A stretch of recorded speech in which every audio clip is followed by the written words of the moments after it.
So we're looking at the dementia question from assignment 4, part 2. So the first thing we want to do is become very clear on the probabilities we're going to use. So we know the probability that you have the gene sequence is 0.1. Therefore, the probability you don't have the gene sequence is going to be 0.9. Now, we're also told that the probability that we get dementia given we don't have the gene sequence is 0.05. And if we have the gene sequence, it's 5 times more likely. Therefore, we can calculate the probability that you get dementia given you have the gene sequence. This is going to be 5 times the 0.05 equals 0.25. So now we've got all of our probabilities. We can create our tree. And so our tree shows us we start with the first aspect of getting dementia is whether we have the gene sequence or we don't have the gene sequence. So we've got our probabilities in there. And then if we have the gene sequence, right, we can have dementia or we can not have dementia.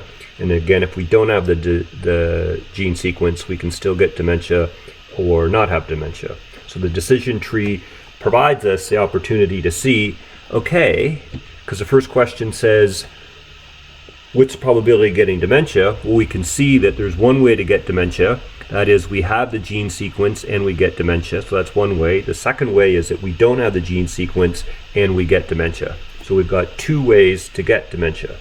Right? So this is the or.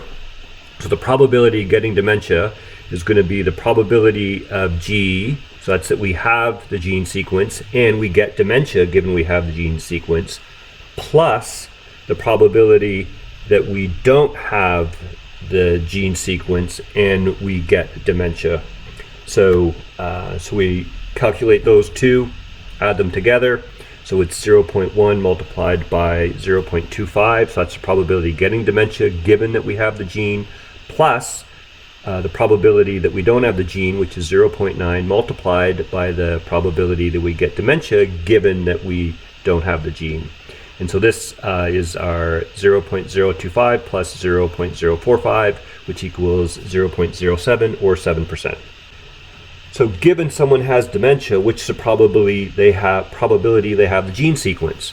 Or in other words, what we're looking for is what's the probability that they don't have the gene sequence given they get dementia. And so now this is going to equal to the probability that they don't have the gene sequence and they get dementia divided by, this is just what we already calculated, which is the total probability of getting dementia. And so we know the bottom is 0.7 and the top is 0.045. We got that from up here. And so we find out that the probability is 0.64 that they didn't have the gene sequence if they have dementia.